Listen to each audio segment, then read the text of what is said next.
Welcome, friends and fellow horse fiends. Today's conversation is about something we're not taught in the horse world, and that's real awareness. We're taught to look for obvious lameness. We're taught what behaviors are acceptable and which ones we need to shut down. We're taught how to make the picture look right, but we're rarely taught how to see behavior as information, how to notice patterns, how to question whether our training systems or even our everyday horsekeeping, or even our horsemanship might be contributing to what we're calling resistance.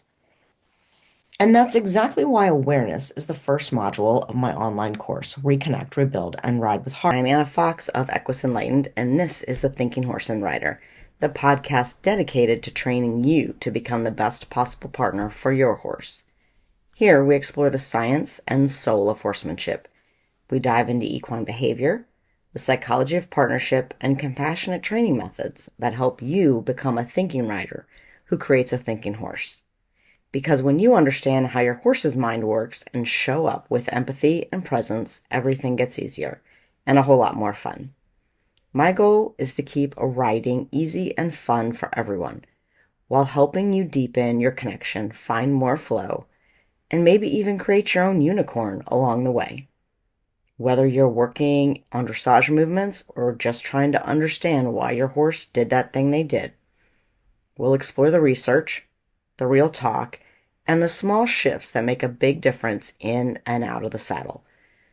So grab your boots, take a deep breath. What are you waiting for? Come ride with me. Today's conversation is a powerful example of why awareness is the very first module in my online course, Reconnect, Rebuild, and Ride with Heart. Today, I'm joined by Elaine Hayes, founder of Partnership Dressage, LLC.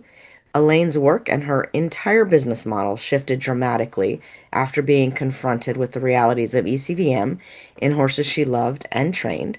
What followed was not just a change in training, but a deep reevaluation of responsibility, ethics, and what it truly means to put the horse first in a professional system that doesn't always make that easy. Elaine, I'm really glad you're here. I'd love for you to take a few minutes and introduce yourself, your background, your work, and the path that brought you here. Great. Thanks. I'm so glad to be here, Anna. Thanks for having me. So I am a lifelong dressage rider and trainer. Started a long time ago in the 80s. I'm originally from Michigan. I live in North Carolina now. I learned a classical system for which I'm eternally grateful. Um, I learned not to pull when I was like 16 years old, so that's been drilled into my head from some very classical mentor. That's my real foundation. And interestingly, all these many years later, that is the one thing that has been a constant in my business and my life and the way I interact with horses. It really is like the classical dressage piece that hasn't changed.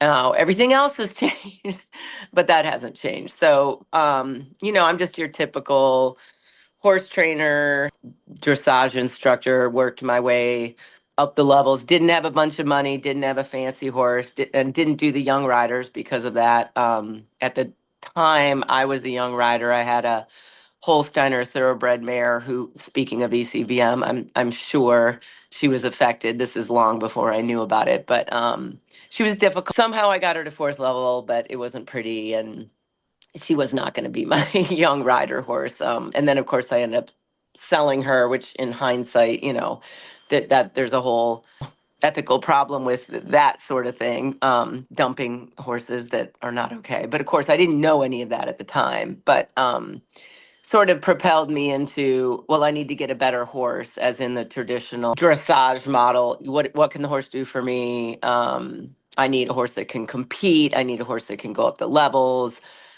I found my other young horse at an auction. She had other issues, but managed to get her to third level, sold her. It's kind of a evolution of client horses, my personal horses, and the goal was always being, I want to be a Grand Prix dressage trainer. So I did stumble upon a horse in, gosh, now 2007, 2008, Reggie. He was a 8-year-old pasture ornament Hanoverian from a local breeder that I sort of made a deal with her, like, hey, I can take this horse and, it'll be kind of mine, kind of yours. And he did make it all the way to Grand Prix. Actually, quite quickly, he climbed the levels, and I got my gold medal. So that was like one, check mark off my list on the business things I want to achieve. And in hindsight, he was, I'm going to say he was mostly healthy. Near the end, I mean, he was hypermobile. So that's another problem in the dressage industry. Again, I didn't know, which is kind of funny now when I look at it. I'm like, hello. But you don't know what you don't know. And he ended up having DSLD. So I put him down because he couldn't walk. Literally, he couldn't walk. That's how bad it got, how fast it got that bad. And then at that same time is when I fully discovered ECVM with a thoroughbred I had. Happened literally within 2 months of Reggie being put to sleep, my Grand Prix horse, and then Jack, my thoroughbred, who was going to be a turn around and resell. I used to do that too. But he wasn't okay either. And then that sort of culminated in, the crash and burn portion of my of my journey. And it's a little bit still in it right now, I think, trying to get out of it and redefine what I do. But it was a tough, 2023 was a tough year. I now run an ECVM support group on Facebook because one of the things about ECVM in particular is once you know about it, you kind of see it everywhere. And it's not because I'm triggered, it's because like the statistics are pointing to 30 to 40% of all sport horses have ECVM. 30 to 40%. You can do the math on that. If there's 2 million horses, I mean, that's a Right. lot of horses. And some of them are sort of functional, but that we can talk about later. You know, not too many of them. I had to redefine kind of what I did, knowing this, because looking back on it, I looked at all these horses I had and all these horses that shaped my journey, all these difficult horses that made me go down the horsemanship rabbit hole of like, why isn't this horse progressing in his training, even though I have this classical system? Knowing what I know now, I know why they didn't progress. And I just think there's a big problem in the industry with people. This isn't a great thing to see. This is a really, really problematic part of the industry. And so any awareness I can spread about the horses physically not being okay is going to be something I'm going to do. And again, it has affected my business negatively. There's no way you can say that it hasn't. I'm just trying to find a new way forward, a new path where people want information and we can help these horses to a certain extent. And most certainly we cannot torture them by continuing to insist that they do the thing that they cannot do. Well, that's what I'm still a dressage trainer. I have a coming 5-year-old that I started late in consent training, and no whip, no spurs, no. And he's healthy as far as I know. I have done x-rays on him. And I hope to get him to Grand Prix. I still have that goal. I just trotted him under saddle with no whip and no spurs for the first time. So it's a lot different now. I think so interesting that you brought up how you see the problem everywhere.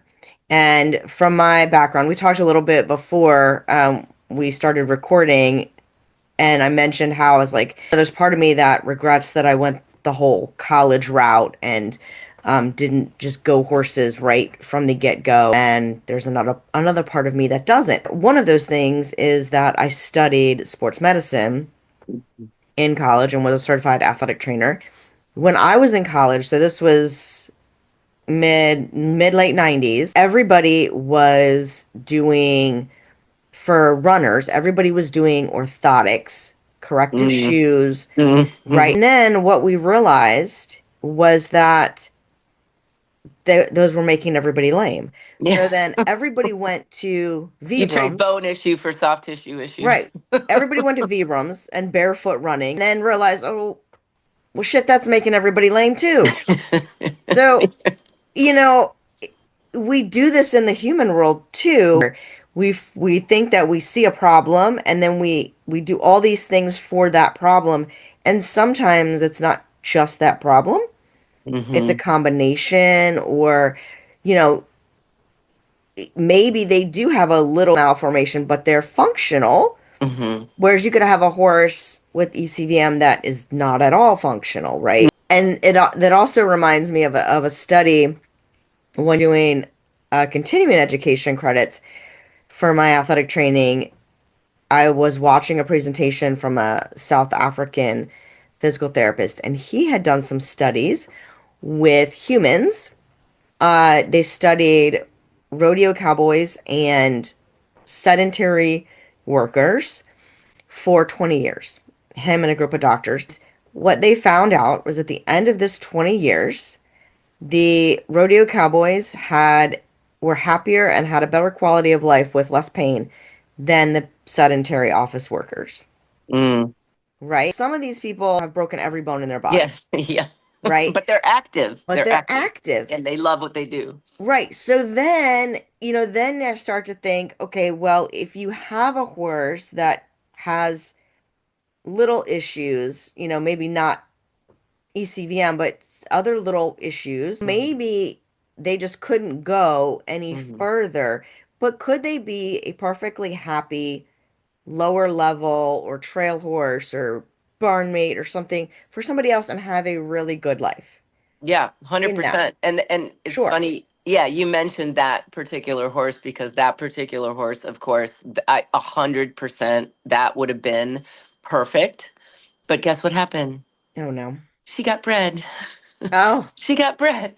So, and then basically she ended up, I don't want to be too hyperbolic. She ended up passing while the foal was still at her side. The birth was problematic, and so it basically killed her. And the foal she produced actually also was euthanized at an early age with probably ECVM in hindsight. I don't think the mare had it though. We just have to, this whole like, if I can't get my horse to do what they want to do and it's a mare, yeah. we should breed it. It's like, no, no, No, you shouldn't breed it, you actually. shouldn't. No. Right. Yeah. And Right. I totally understand where people are coming from when they do that. I have thought of doing that, like with that first, the Holsteiner thoroughbred that made it to fourth level barely, and she was not okay. I did try to breed her, but luckily the breeding gods were like, yeah, no, no. So she didn't get pregnant. Thank goodness. But I didn't know. And I was like, well, what am I going to do with this horse? I don't have a lot of money. So Right. I get it. I totally get it. But at some point, somebody has to do better. We have to stop doing what we're doing and find a better way. So Yes. I'm all for that. What I have an ECVM horse in training now. The spectrum on ECVM in particular is so vast. I mean, I do think though, because I do have a lot of probably more awareness and experience than most trainers, it is for sure weighted towards the most of them are not okay. But certainly there are functional ones. I have a Grand Prix, an ex Grand Prix horse. He's retired now. He has DSLD and ECVM and ring bone and Cushing's and EORTH. And I mean, he has all the things. And Right. he'll be 21 this year. The DSLD is what's gonna Mm. get him euthanized, but he's okay. I'm watching the hind end. But he was an international Grand Prix. I mean, he was at Hegelstrands twice. He was at. I mean, he did the gamut. He was a full on high performance horse. With ECVM. So, he's definitely the more functional end of the spectrum, but still, Right. again, would you say he was okay? No, I wouldn't say that. To this day, if I pull up with a horse trailer, I mean, he goes in the horse trailer.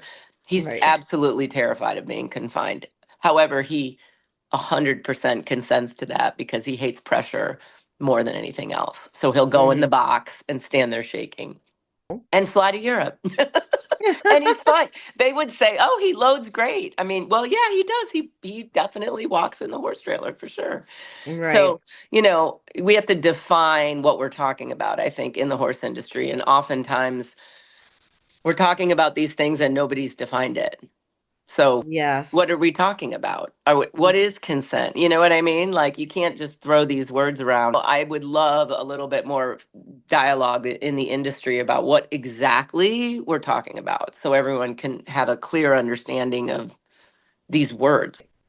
Well, that sort of leads me into this question. So what motivated you to say yes to the conversation today? And what feels most important for you to raise awareness around right now for horses and trainers? I'm 56 years old. I kind of feel like I'm towards the back end of my career. I have all the same goals I did before. I'm working every day. I'm not like retiring. I just have a greater awareness as you get older. I'm sure you've had this experience too, although you're younger than me. The way you think about things changes. So I really want to leave the horse industry better than when I came. Mm-hmm. So I do think about stuff like legacy and not about me, not about ego, just about elevating the dialogue and the discourse and the trajectory of the industry so we can still enjoy horses because the time is coming. Joe Schmo off the street goes into a upper level dressage competition tomorrow. They're going to be horrified. They're horrified. They don't need to know anything. You just look with your eyes. You need to Mm-hmm. know nothing to know these horses are not happy at all. And I know the industry will tell you they are, but clearly they're not. I mean, I don't know how anyone can argue otherwise. I want there to be a sustainable future for people like me who want to earn money doing what they love and teaching people how to interact with horses in a positive way that is good for the horse. And anything I can do to raise awareness on that subject and being in the industry so long, I know a lot about a lot of subjects. It's trial by fire. I think that it doesn't have to be, though. Nobody talks about these things. I have a Right. founder pony that I'm recovering. He was an FEI horse, downhill Morgan pony. Love him to death. Vet said to euthanize him. I just couldn't. I couldn't. And he's doing great. I knew nothing. Well, I knew horses found her and died. That's what I knew. I knew nothing more than that because nobody shares this information. I want to share how I fixed him. Not that he's totally fixed, but Right. there are things you can do for these horses that we aren't doing because the awareness isn't out there. So that's why I wanted to bother Anna today. Well, Because I you think there's so many levels to that, right? And there's so many nuances in the conversations. Let's talk about humans first, okay? Look how much different information there is out there in the medical field, oh right? yeah. Mm-hmm. There are huge diseases, disorders, things that we do not have cures for yet. Yeah, And there are cancer. people, you cancer, know. exactly, right? People are out there trying all kinds of things to Mm-hmm. see if they work. And what we're learning about a lot of these things is that some things work for some people and some Mm-hmm. things don't, right? Mm-hmm. So horses are individuals too. Mm-hmm. Mammals are mammals essentially, right? So why wouldn't they have the same individual needs that humans have? Mm-hmm. The veterinary industry is far less specialized than the Mm-hmm. human medical industry. And so there are far less veterinarians. I think for somebody like me, where I live, I feel like, oh my God, we got a lot of vets. You're But lucky. have You're you ever lucky. tried to get an appointment with one? Yeah. You know, right? Yeah. It's, and they will tell you they are running ragged, trying to The keep up with highest their rate of clients. And suicide. yeah, oh yes. Yeah. So there aren't enough vets. There aren't enough specialization in some of these things. Everything's connected.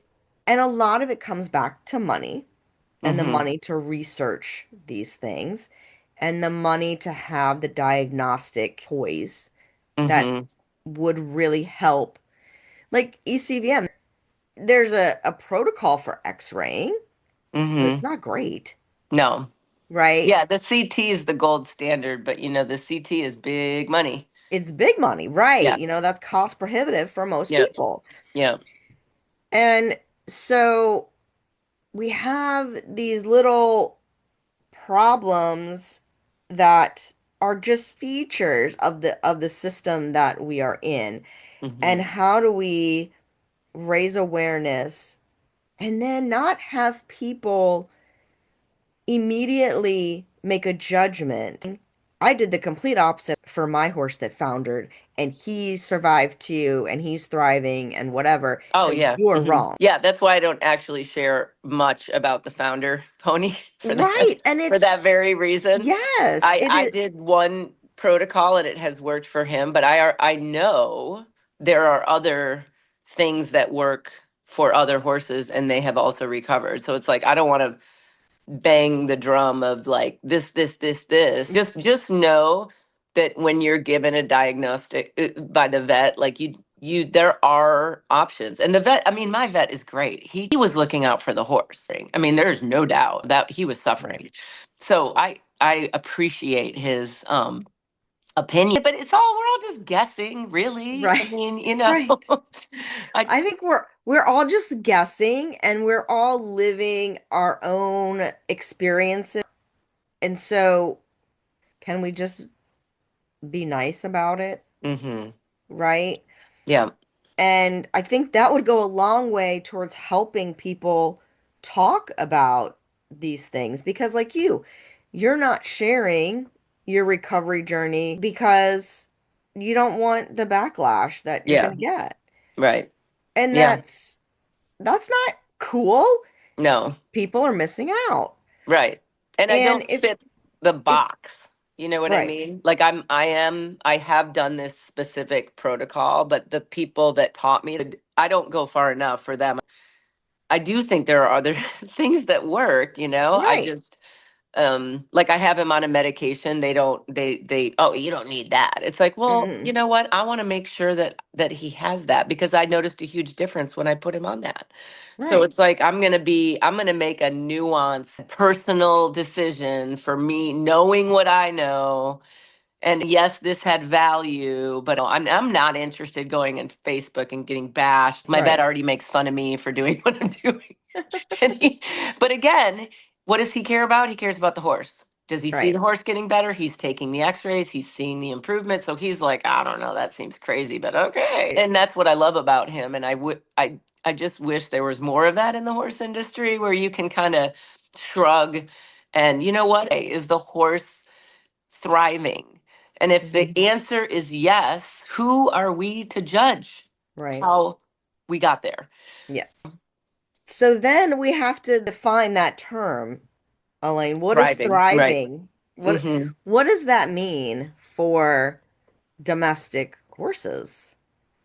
Right. And I built a track system on my farm. I redid my whole setup. My barn was your standard 14 stall barn with half Dutch doors. I turned in, I turned out. I've been the Hmm. last 5 years retrofitting my property to trying to get it where they can be out most of the time.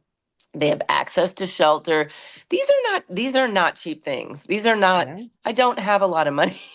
I can't Right. just do all that. So when I go to, the dressage barn up the road, part of me is like, oh gosh, I wish these horses could have a better life. But you know what? You know, in World War I, we strapped bombs to horses and sent them up like 5 foot deep mud with chemical warfare going off on either side, and they actually survived. A lot of them. I mean, a lot of them died, but everyone's Right. It doing could the be best they can.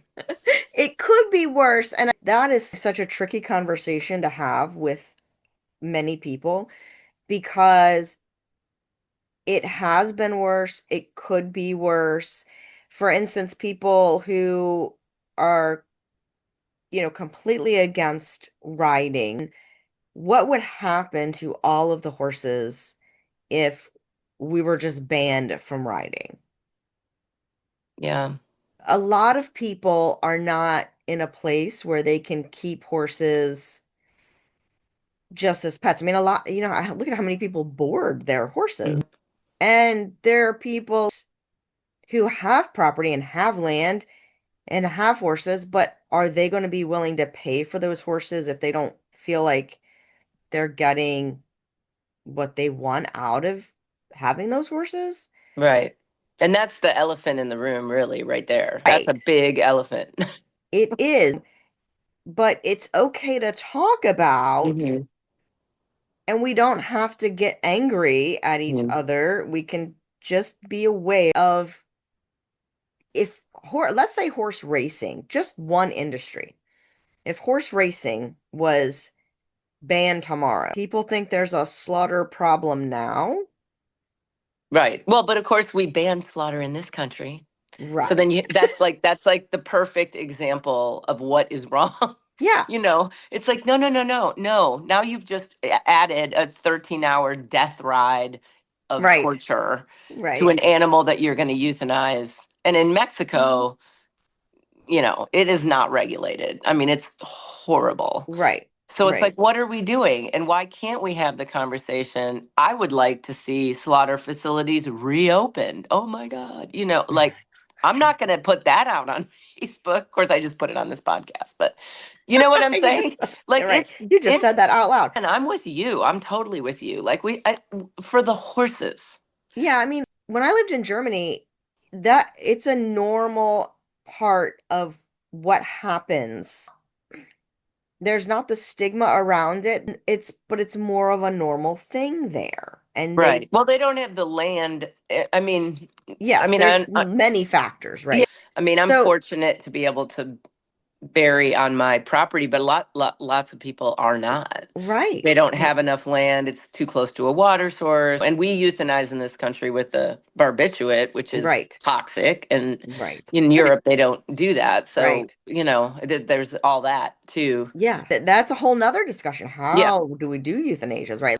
So Yeah. there's all of these discussions that if we could just have them without the emotions getting so high and everybody getting angry about it, I think we would be much better off and the horses would be Yeah. much better off. Yeah. Yeah. 100%. And I feel like that's another problem that I see with riders is that they get frustrated and then the horses suffer, right? Because then they get either frustrated that they're not getting where they want to go or they're not getting this movement or they're not getting whatever. And then Right. that's when the other equipment comes out and they get angry and that's when we need the whip and that's when we need the spurs and that's when we Yeah. need the double bridle and the whatever rather than having a conversation of what am I really missing here? Yeah. Because So they don't know what they don't know. right. And there were times when we didn't either. Right. I've been down basically the same path. I didn't wasn't in dressage all of my life. I have been having dressage lessons most of my life, but I started out with the hunters and the jumpers, and that's a whole nother wild ride there. Actually, I Um, have someday we have to talk about the hunter industry. I have actually, you probably would be surprised what I think. I mean, for me, it was good. I was very lucky. I had an amazing coach, and he taught me a lot of things. I'm not going to say that there weren't any bad things done, Yeah. but he was really the one that instilled in me that every horse is an individual. I thank him for this so much because he told me, don't ride the horse like you can ride the horse. Your goal is for someone else to be able to ride the horse. So that's always in front of mind. A lot of people, or they send the horse to the trainer to be fixed and the trainer rides it, like the trainer rides it and Hmm. then sends it back to the person and the person can't recreate. Right. Yeah. No two people are ever going to ride the same, regardless of how talented you are. We're Right. not built the same. Our reaction Right. times are the same. Nothing is the same. So for me to ride a horse like I know how to ride a horse is not helping somebody who doesn't know the same. Right. It's another And conversation that we don't ever have. and people give lip service to the basics, but Mm-hmm. in my Right. opinion, the basics are just almost completely lacking. Yes. The basics take up 95% of everything you're ever going to do with a horse, including a Grand Prix horse. I mean, it's basic, basic, basic work. And Yes. people think, oh, well, I already was a beginner and now I'm advanced. No, you're always a beginner. I'm a beginner, you know? Right. I just think there's these people don't want to step down, especially in dressage. Oh, well, I'm a fourth level rider. You Mm-hmm. know, my horse should do. No, your horse is training level. Your horse is always training level, Right. and then training in first, and then training first and second. And then a Grand Prix horse should be able to do a stretchy circle, Right. you know, and Right. most of them can't. Right. That's the sad part, and that's the missing basic part. I just tell my students that you should climb a little bit and then you're gonna fall back down. You learned a basic, you trained it to a point where it was good enough for what you were doing, and then when you wanted to go the next level, it wasn't good enough anymore. So Right. now you have to drop back down, Yep. Mm-hmm. retrain that basic Yep. to be better than it was before. The Yep. last four times, if you're a Yep. fourth level, the last Yep. four times training it better than it was, Yep.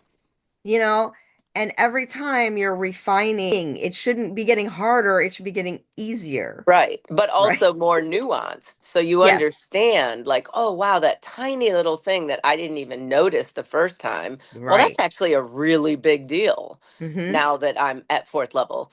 And Right, I right. have way more nuance to my stretchy circle or whatever. Yes, And that's the thing I think people don't necessarily understand, and they just consider it go any kind of going backwards is a negative. But is a like, negative. I don't feel that way at all, and it sounds like you don't either. No, it's all a learning process.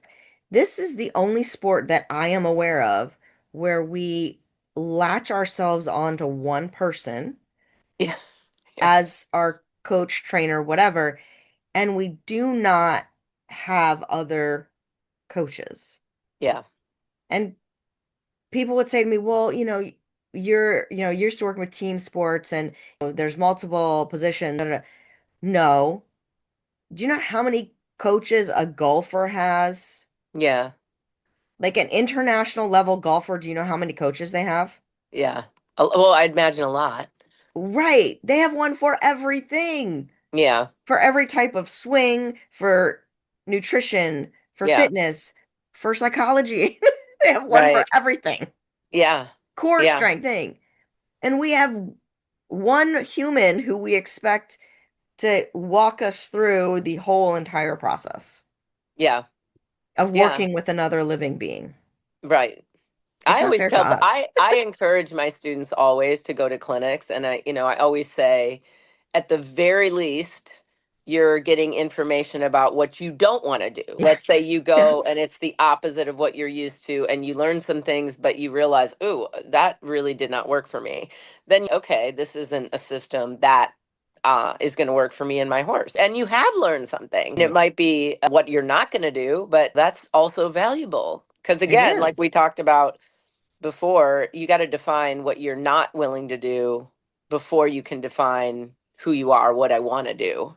That's too much pressure. And that's my relationship with the dressage world and why I like the hunters. I'm making this as a vast generalization. It's just less pressure. You're not trying to sit into the horse and take the right. Now, I'm sure some hunter riders do that, but like the hunter riders I see, they're off the horse's back for the most part. They have quiet hands for the most part. They have Hmm. normal bits for the most part, little Hmm. saddles. I mean, it's a fine picture for the most part.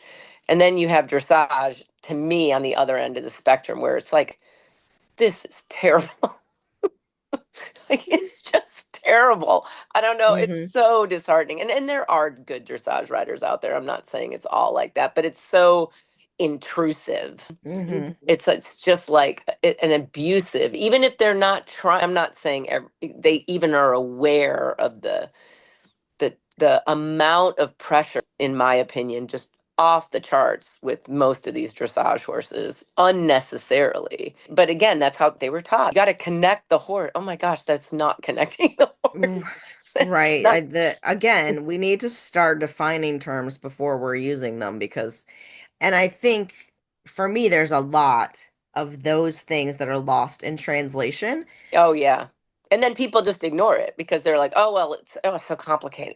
I agree, Right. but it's like, can we attempt the conversation? Yeah. A lot of these texts and the things that we go off are translated from German and French. Yeah. Yeah. And, when I was in Germany, they would all the time say, well, there's not a good English word for that. I would have these hybrid lessons in German and English because there were words that he was like, I'm not going to say that. It doesn't make sense. Luschenstadt, In or English, however you right. pronounce that word. It's Yeah. like, Yeah. I'm going to use the German word because that makes Yeah. sense to me. Yeah, I don't see why we can't, because I was the same, and I learned from a German writer. He did speak good English, but he was the same way. This is the word, Right. and so I learned the word, and to Yeah. this day, I think, well, yeah, that's what that is, and there is no translation for it. So we need to just realize that. For Yeah. instance, I absolutely hate the word submission. Oh my gosh, in the test. Yes. That can we get it out?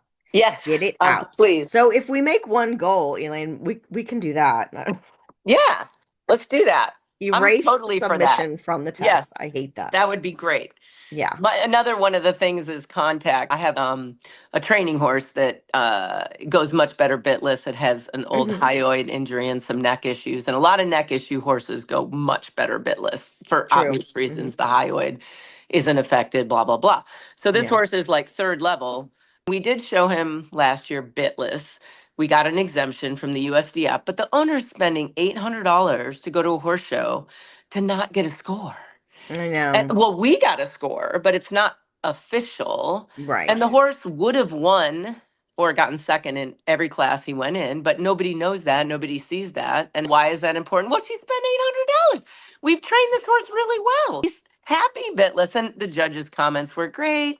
But at the end of the day, they say, horse needs a bit in the mouth. Okay, well, you put a bit in this horse's mouth. It's not like you can't ride him with a bit, but you see a little bit of tongue only on the one side because he broke his hyoid on the other. And their thing is, we want to keep on the bit, And I'm Mm. like, what?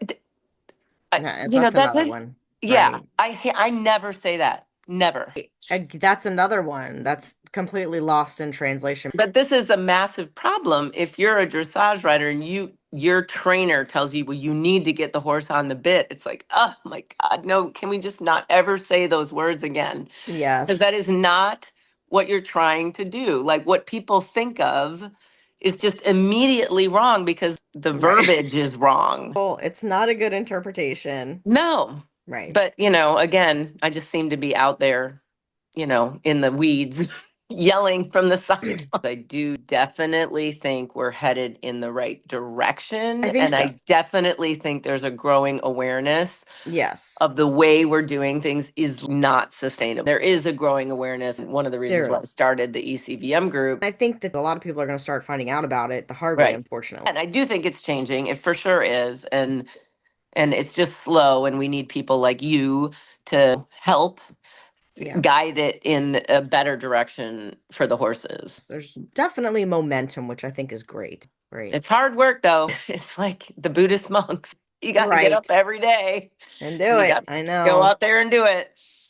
How did learning about ECVM change the way you interpret behavior, resistance, training problems, and especially things that you previously might have explained away? Yeah. So I'll just tell a brief little story of another horse that I haven't mentioned yet. His name was Bogey. He was formerly known as the Crazy Gray Horse. So the Crazy Gray Horse was a hypermobile import that one of my clients bought kind of for me to show this was going to be my next up and coming superstar. Going to show him in the 5-year-olds. He was 4 at the time. He came and the shipper asked if I could lead him off the trailer. Oh. That was the first the first clue I had, like, oh, really? Uh-oh. Yeah. So we got him to the barn somehow. And in hindsight, so he was just classic ECBM. And the biggest thing for people who are listening to this and don't know about ECBM, it's a neck malformation. It's where they're missing part of their neck bones in their low neck. And one of the reasons why it is so important, especially for a dressage horse, is this is the key of the thoracic sling. So horses don't have collarbones. There's no bony attachment between their head and neck and the rest of their body. So this area becomes very, very, very important for balance, for stability, for movement, for everything. So we were talking earlier about the German system and throughness and engagement. We didn't use those words, but like the problematic nature of these on the bid and these other things. Well, this area is just key to allowing a horse to move freely through the body in the way that, like, let's just say the old master taught. So if you have a malformation where the bones of where these ligaments and muscles attach to is gone, these ligaments and muscles attach somewhere else. And this is why every horse is different, because sometimes, like in Stan's case, the Grand Prix horse, he just has a partially missing tubercle and he doesn't have a transposition.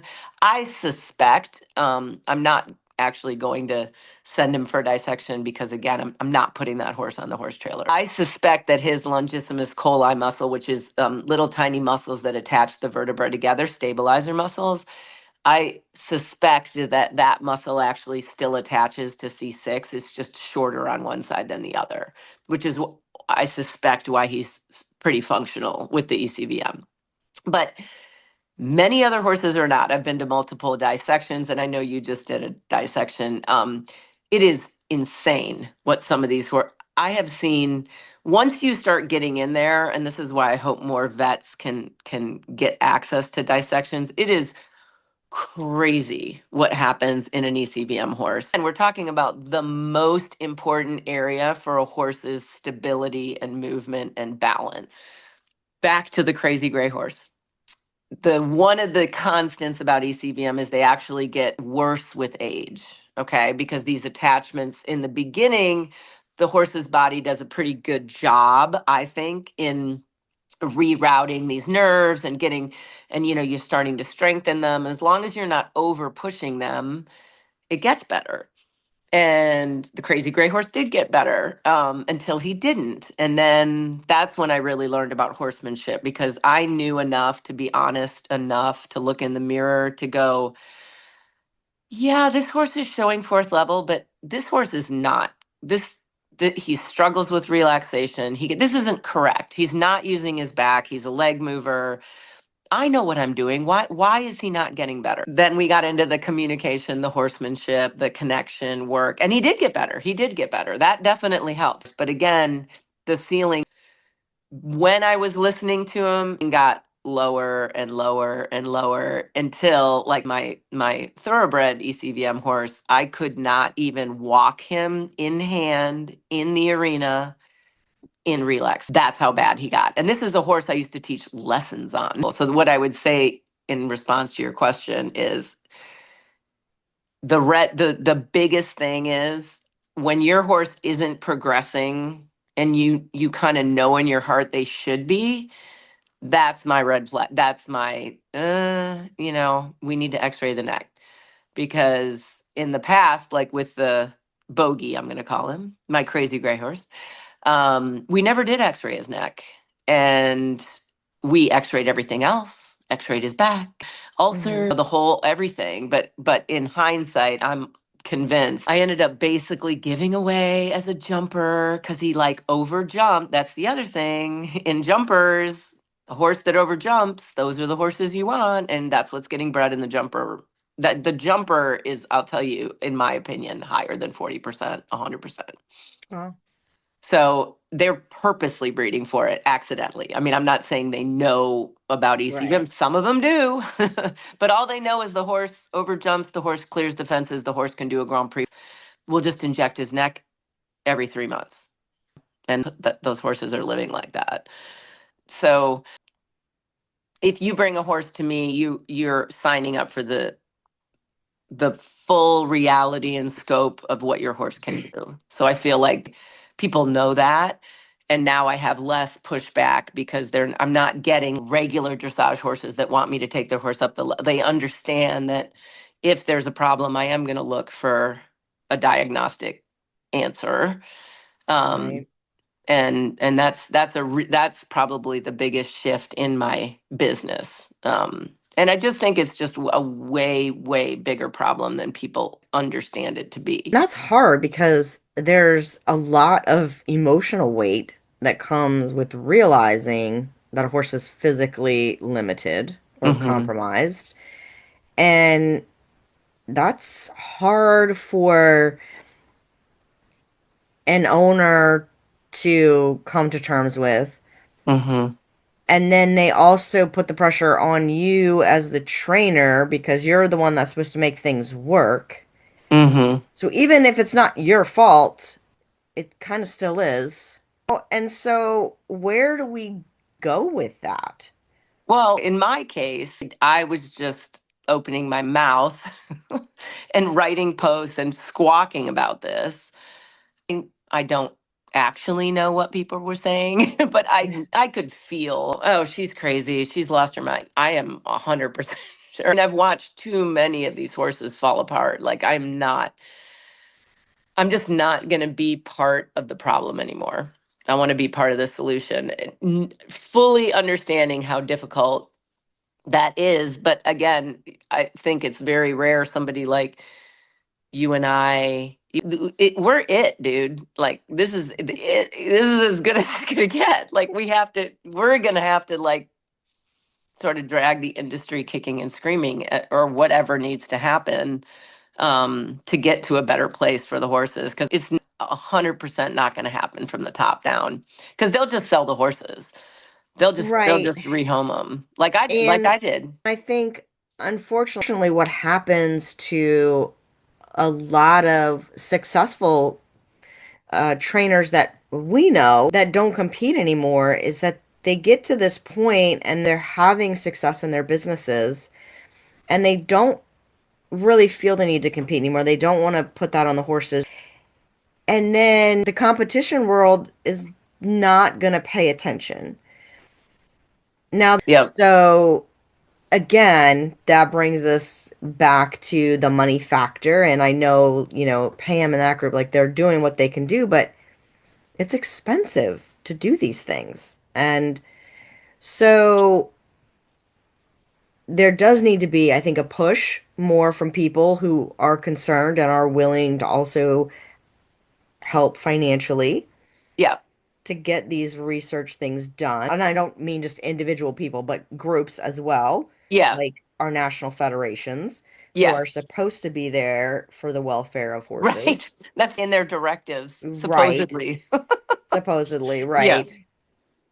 But Um, there is just a shout out to a vet in Southern Pines, Denali Equine. She started a mm, nonprofit called Rexos that is basically completely dedicated to this subject of ECVM and neck pathology in sport horses. She's doing active dissections, inviting vets at her cost, continuing eds to get vets to understand just how problematic this is. She's a young vet. Dr. Kate Workman is her name, and she's really kind of at the leading edge. Like she's seen it, and she's kind of dedicated her practice to, um, you know, getting it more well known. And she's already got, I think, 21 horses. She's got a paper coming out with Sharon soon, Sharon May Davies. We need the DVMs. We need people with education and veterinary expertise. from what I gained from the dissection that I went to was that it's also difficult to get horses Yeah. for dissection because people have thoughts and feelings about that they don't necessarily like. So, See, to me, to me, just for me, I don't know, it's just my personality, I guess. I don't, to me, it's a scientific, it's like if you want your horse's life to really matter, if they weren't okay, the best thing you could do moving forward for other horses is to look in there and really see like, what they're dealing with. Because there is no other way to see ECVM, not really, not to fully understand, Right. than to dissect the horse's body, because it's in such a deep part of the body. It's It so is. hard to Yeah. image that. Speaking of Dr. Kate, she had like a little ECVM learning day, and they had a horse that the vets came to work on, and this horse wasn't an ECVM horse, but it had problems, and it had an old broken pelvis. Well, the broken pelvis had healed, and that wasn't actually the problem. The problem was the phrenic nerve became entrapped in these huge muscles of the hind end.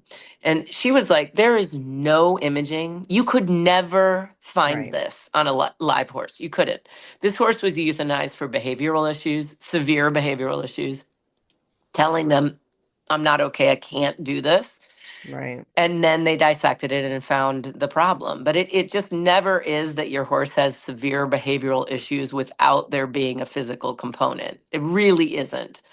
Because Right. if you had a training problem, which I used to think all the horses I got that were problematic were training problems, they were people problems. And I'm not saying there aren't horses like that, but those horses, oh, they get better so fast, so Right. quickly and fully. And then, you know, up the levels you go. And so this Right. horse ended up on the table, and the owners ended up saying, hey, we'd like to donate this horse for learning. And boy, did they learn. And also on that horse, Kate showed the vets how to do these new biologic injections, because that's the other thing. The vets don't know. They don't know the soft tissue to the extent where they can inject a Right. nerve root. They don't know where that is. And it's not that they don't want to know, it's just there's a lot to Well, know. right. We think that we have equine vets, but our equine vets did not go to school and Right, solely study equines. right. Like Like if they may they, have never dissected a horse and they right, graduated from vet school. They dissected a cow or a goat, right, right, or because a there's plenty llama. of those. Right, Right? exactly. And a lot of them did, Yeah. and it's like, how different is a cow Yeah. than a horse? It's pretty different. I mean, yeah, they're mammals, but like, so are we, Right. And, you know? I can say from being at human dissections, there's so much that you learn. It's just amazing what bodies will do and how bodies will compensate. Hmm. And so, on one hand, it's really great to be aware, but then you also need to be aware that two horses may have the same problem and it may manifest completely differently, or in one, it may not manifest at all. 100%. You Yeah. just never know, right? And Hmm. so by doing these dissections and allowing people to get enough data to make some comparisons, that is so helpful. And that's what we do have in humans that we don't necessarily have in horses. How do you personally navigate the space between honoring the horse and their lived experience, but then helping their humans, maybe in the face of crisis, um, stay regulated, open, and curious instead of being defensive or dismissive and saying, Elaine, you're a crazy trainer. I'm taking my horse down the road. Oh, that's been said. And I'm sure it's been said. Like we've all um, been there, had that yeah. happen. So in my early career, I just was a competition trainer, like every other competition trainer. I just wasn't abusive. I never used draw reins. I just was never that kind of trainer. So I think I got the reputation as kind of a classical sort of less heavy-handed dressage trainer, and that was what who I was, and that was fine. When I started adding the horsemanship piece, I lost some people. There's a lot of dressage riders that just don't want to really consider their horse as a sentient being with thoughts, feelings, and emotion, and they don't maybe necessarily want to consider the ramifications of their nervous system dysregulation on their horse. So that was pretty obvious with the horsemanship piece. They weren't going to go down that road. And then I grew into not being interested in working with those people, because to me, if you're not interested in those parts, I'm not interested in helping you do the mechanical stuff for moving up the levels in Right. dressage. So that was kind of a culling of my business. And then with the ECBM, for instance, I had a sales horse. I was pretty sure he had ECBM. The owner were getting a divorce. They're lovely people, lovely horse, barn favorite. They're so sweet. He was so sweet. But, you know, in my opinion, compromised. They didn't want to get the diagnostics because obviously the horse was for sale. I did not want to send this horse away because I knew what he was going to be in for, but it's not my horse. And I couldn't sell. That's what I knew. Like we talked again about what I don't do, and I'm not doing that. So he went to another trainer and at first did great.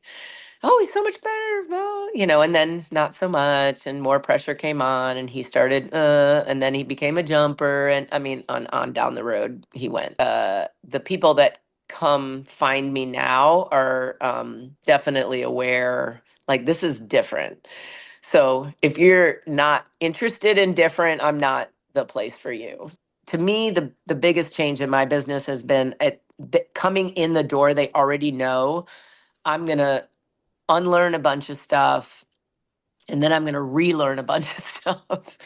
And I am at least vaguely aware of what I don't know Hmm. and what might be possible. And then when you have a student that is in the door like that, oh my gosh, it's the greatest thing ever.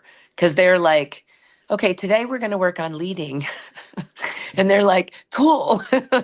And then that's amazing. And then it goes so fast. That's the other thing. When you let go of all the baggage and all the dogma and all the making the horse do the thing and escalating pressure, and when you just let go of that and you go to the what I consider the real base of communicating with the horse, oh my gosh. The horses are like throwing a party, confetti, like, oh, you know, Right. and the, and the Right. people are shocked. Well, why was I kicking it? I've been kicking for years. Right. And it's like, yeah, I know. And I'm sad. I'm sorry. So did I. Right. But you don't know what you don't know. So now the difference in my business is the people that come to me now know they don't know. And that's a huge, huge difference because what I Hmm. couldn't sustain anymore, and I don't know how much you have to deal with this, what I couldn't sustain was the people who didn't know, me trying to convince them they didn't know. Hmm. I can't do that. I won't do that because it's impossible. Yeah, I think it is. I mean, it is impossible to convince people that they don't know. And like, why should you have to do that? Right, exactly. That's what I Now, because I was doing it for the horse. This is what I told myself when I was yes, immersed in that. I'm right, I'm doing it for their horse. right. But also I also matter. And I Yes, can't. right. So it's evolving and learning and hoping, honestly, Anna, at the end of the day, it's just, Hoping, yes. I hope there's enough people that want to learn that. I have a new client coming next month and she knows more about me than I don't know her, but like, she was talking to me and became very clear, like she's followed me. And I'm like, great, super, Yeah, wonderful, happy to have awesome. you. Yeah. Yeah, But again, is there another person behind this lady?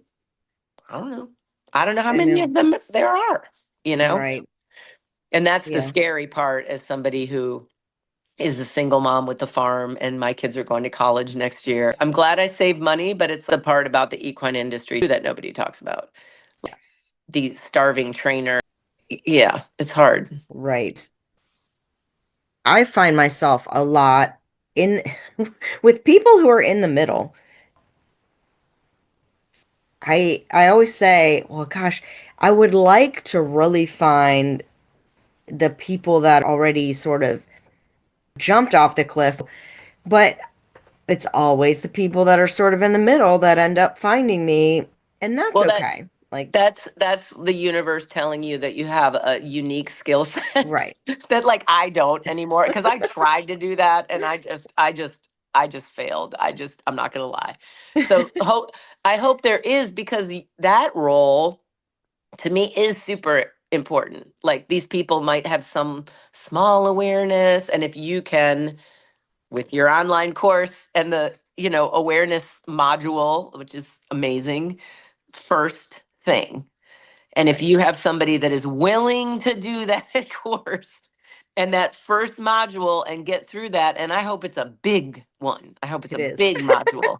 It's big. Great. That's awesome. And then at the end of that, if they're like, oh my gosh, I could barely get through that material. Okay, well, then maybe you're not for me. You know what I mean? But like, Right. at least you're setting out in the beginning to call the people that aren't going to be on board long Yeah, term. Because it is a self reflection and it is difficult to look in the mirror and it is uncomfortable. it is. It And is. you And are a then, psychologist, by the way, to the person that said yeah, that to you. Like you yeah. totally are. I mean, there's no getting beyond that, you know? No, we talked a little bit about this before we started recording about there's people that just they get their business to a place Hmm. and then they just live there and nothing changes and they don't branch out their education. They don't look for new things. There's so much coming down the pike now Hmm. with science that Yeah. we're Hmm. a lot of Thank these goodness, by theories. the way, in my opinion. Yes. Oh, Thank yes, goodness. Yeah. definitely. Thank goodness. But now, for the people who are non-believers on like the woo-woo, science is actually showing it. But there's people who aren't out there looking at that. They're just out there status quo. They're paying their bills because to do something like you did is scary. It is too scary. It And is. Oh, it as kudos to somebody who you. did it, there was a level of, and if it doesn't work, I can sell the farm. I Hmm. mean, there were times, I mean, it was dark. It was real dark. I just had to Yeah. get to the point where I was just like, Hmm. F it. Right. Like, I just can't do this like this. And there 100% was the realization it might not work. And to this day, I don't know. I hope there continues to be people that would like to learn this, and there may be and there may not be. I don't know. In the ECVM group, there's a common saying: once you see, you can't unsee. Once you go to a dissection, you cannot unsee that. I see horses, Hmm. musculature, their nervous system. I know where the phrenic nerve runs. I've touched it. I've used the scalpel on it. You know, like once you understand a body like that, you can. It's a very life-changing experience for me. Hmm. You cannot look at a horse the same way again. I guess it's just an individual choice that each of us need to make. I agree with you in that we need more discussion of it. We need more support of it. We need to be not immediately bashing other people. Like there is a sustainable training path for a healthy horse that can move up the levels, and at the top level it's beautiful. Hmm. Like, and I just will not let go of that dream. I've been there before and I'm going to be there again, dang it. And because the competition people, like you said, they will not take you seriously if you have not done it. But Right. if I go out there, at least someday, my bitless horse at Grand Prix when it's legal, then it's undeniable. Hmm. And they Yeah. can say anything they want about me or anything they want about the horse. And of course, they'll say, oh, my horse is exceptional. Because this is what they said about the pony. Oh, it's just a pony. He's just an exceptional pony. He is an Right. exceptional pony, but also he's Hmm. correctly trained, you know, Yeah. or he couldn't do it. He can't do it wrong. He only can do it correctly or he can't do it at all because he's in stature very downhill and doesn't have lofty gaits. But you aren't going to change those hearts and minds without being actually in the arena doing it. And Mhm. again, I am aware of the fact that I can't set out on this journey with that as a goal, and I don't have any control over what people think of me. Mhm. Yep. And that's okay. As someone who learned their business to the ground and rebuilt it, it's the least of my problem. I don't have any problem with going to a show and having, oh, there's that crazy lady. You know, Yeah. that's I think fine. it's amazing. I would love to see that happen. And I think a Um, lot of people do. So when the pony was showing FEI, I would post about it on my old profile, which got deleted. So all these like wonderful, loving posts I made about my sweet little pony are gone to the mm, ether. I know it's sad. Now I back everything up. Now I learned from my lesson, but man, some of those posts got thousands of share. I mean, like it really almost went viral, and that's when I was like, see. there is a want and a desire and a need for people to embrace this little Morgan crappy Right. moving shit. They because most people have horses like that. There definitely is a groundswell of support. I feel it. When I did show and people looked maybe a little bit down at me at the show Bitless, there were also a couple dozen people that came up to me and were like, wow, is Bitless legal now? It's so cool. So somebody's got to be out there doing it. So why not me? Yeah, exactly. Why not? Yeah, Awesome. I'm If there good. was one thing that you wish more writers and even professionals understood about awareness, if you could pick one thing that would be missing in their awareness. What I learned from the ECVM was the 24 ridden pain indicators by Sue Dyson, who sort of ironically is one of the ECVM deniers. It's a long story. I was completely unaware that those 24 things were pain indicators until that study came out, which was 5 years ago, maybe 6 years ago, not long. Right. So go to your dressage show and you see mouth gaping, teeth grinding, ear pinning, tail swishing. I just thought those were just dressage horses. Oh, they're working hard. And that one thing I would change about the industry at whole is just the acceptance that it could possibly be pain, discomfort. And I have tried to educate on that and do posts on that. That's real hard. That's people, they don't want to think their horse is uncomfortable, so they don't. The trainer tells them, "Oh, she's just this," or "Just being a bitch," or he's Right. always done that. Well, perhaps the horse has always been Perhaps, uncomfortable. again, people get so wrapped up in the emotional part of it. Mm-hmm. Just because your horse is having pain, for instance, you can have a headache, doesn't mean you have a Oh brain yeah. tumor, right? Oh yeah. I have lupus. I mean, I work physically every day in pain. Like, Right. it's So like, your horse can have yeah, pain for any number of reasons, right? yeah, It may be that you're hanging on the reins too hard and you can learn to not do that, and then right. your horse isn't going around with his mouth wide open. And then you Yeah. try to tie it shut. You're Right, probably bitless, also but causing pain. and I think a lot of the industry is marketed around not showing the pain indicator, like the Right. noseband being tight.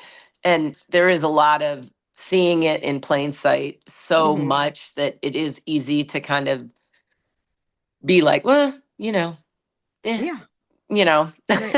because it is everywhere. So, and the reason why I want to still be out there is because if there's nothing to compare it to, then it Yeah. does become normal. And if you do come at it from the diagnostic, now in Sue Dyson's, the 24 ridden pain indicators, she considered you needed 8 on a regular basis to Hmm. consider the horse in pain. So that's a lot. That's 8 pain indicators is a clearly uncomfortable horse, in my opinion. That's so it's Right. not like, oh, your horse swishes the tail. The pony would always swish his tail in the canter.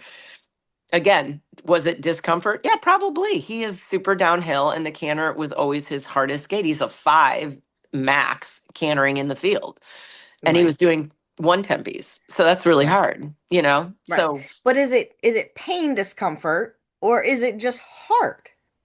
right. I mean, and who knows? But the fact Right. that he never had mouth gaping, never had tongue issues, never had teeth grinding, and same with my Grand Prix horse Reggie. So by Sue Dyson's scientific model, they were not in pain Right. because they exhibited this one pain indicator when they did a certain thing. They did not exhibit any others. Right. So, scientifically, if that's what we're saying, if that was the conclusion of the peer-reviewed study, Right. then they were not in pain. But Right. again, I notice all of that. And of Mhm. course, the goal is to ride a horse with no pain indicators, of course. But is that realistic? No, probably not with most horses. Right. Because they weren't built to be ridden. Exactly. Let's Like be my honest. Right. 4-year-old who has no pathology that I know of. He hasn't had a CT, so I don't know for sure. But when I put my leg on and he goes to trot, he swishes his tail. I saw it on the Hmm. video. Am Hmm. I worried about it? No. If my 17-year-old kid jumps on my back and asks me to run, I'm going to be like, whoa, Ooh, what? So right. it is, again, the nuanced discussion of, and I do think that, like with politics these days, everything's so polarized. I'm not saying Yes. retire your horse because he's grinding. Let's investigate if it's the training, if it's the memory of it. And then maybe it is a physical thing, then maybe use a different bit. Don't clamp his mouth shut, use your hands less. There's so Right. much to do between retirement, euthanasia, and Right. totally ignoring everything. There's a world in between there that I would love the horse industry to get a little more involved with and be less divided. Because Yes. I think the same for humanity, right? a There's a hundred whole percent. Oh, totally. Yes. middle ground we can work There. in. Yes. And it's, yeah, and it's okay to have hard conversations, It is right? definitely not sustainable the way it is Right. now. So, like, we need to change the conversation. You know. Yeah. Well, thank you so much. This has been fun. It has been fun. And And hopefully, we can get the ball rolling a little bit on some of yeah, these things. yeah, I'm definitely interested in talking more about that and hearing what your plans are. Yeah. I would love to Yeah, be involved in that. So definitely. cool. Got to stick together. Yes. Thanks, Thank you Anna. again. Have a You're great welcome. day. You too. Thanks. Bye. Bye. All right, horse fiends, thanks for hanging out with us today. If this episode got your gears turning, don't forget to check out Reconnect, Rebuild, and Ride with Heart. The links are in the show notes. It's the program that'll take everything we talked about here and actually help you apply it in real life with your horse. And hey, before you ride off, make sure you like, subscribe, and leave a quick rating or review of the show. It helps more riders like you find us and keep these conversations going. All the links you need are waiting in the show notes. Happy riding!